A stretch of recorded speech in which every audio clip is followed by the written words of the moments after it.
বাহিৰ চোৱাপাতা গাঁও পঞ্চায়তৰ চোৱাপাতাত ঘৰে ঘৰে গৈ নিৰ্বাচনী প্ৰচাৰ নায়েৰালগা টিলাপাৰা জিলা পৰিষদৰ কংগ্ৰেছ প্ৰাৰ্থী আছাদ আলীৰ।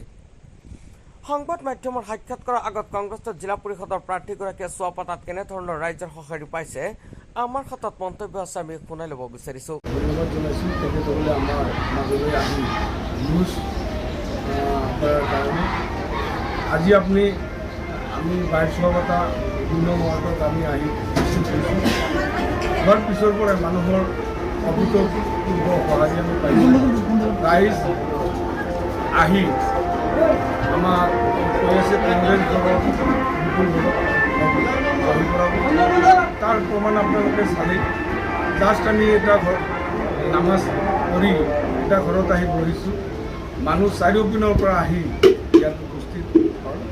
আমি তেখেতসকলৰ লগত পাতি আমি বিপুল সঁহাৰি। যেহেতু প্ৰচাৰ বিভিন্ন পঞ্চায়তে চলাই আছে, বিভিন্ন পঞ্চায়তৰ খবৰ কেনেকুৱা আপুনি বুলি দাবী কৰে, কেনেকুৱা বুলি আপোনাৰ কেনেকুৱা? আপোনালোকে চাই আছে, ছ'চিয়েল মিডিয়াত চাই আছে আমি কিমান গাঁও আমি ঘূৰিছোঁ। আমি এতিয়া ডাঙৰ মিটিং কৰা নাই, এটা মিটিং কৰিছোঁ মায়াৰচৰ গাঁও পঞ্চায়তৰ অন্তৰ্গত বলিৰচৰত বজাৰত এখন মিটিং কৰিছোঁ।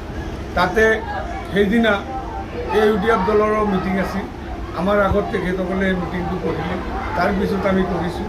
তাৰ সেই নিউজত আপোনালোকে চাইছে, ছ'চিয়েল মিডিয়াত ভাইৰেল হৈছে। এইখন ৱাৰ্ডত কংগ্ৰেছী মানুহ নাইকিয়া বুলি মানুহে ভাবিছিল। ইতিমধ্যে দেখা যায় যে বিভিন্ন প্ৰায় 200ৰ পৰা 500 মানুহ সমাগম হোৱা পৰিলক্ষিত হৈছে। এতিয়া কি জনাব মানুহৰ যিটো সমাগম? তেখেতসকলক আমি ধন্যবাদ জনাম।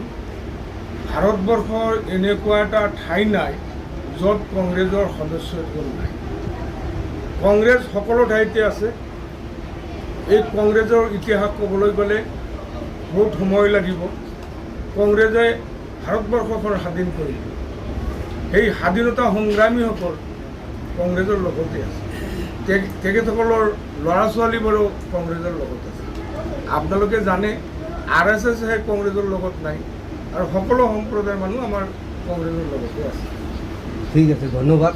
ইয়াৰ আমাৰ লগতে আছে ভাৰতীয়তা গাঁও পঞ্চায়তৰ AP মেম্বাৰ অথচ সদস্যৰ পৰা অলপ জানিবলৈ যত্ন কৰিম।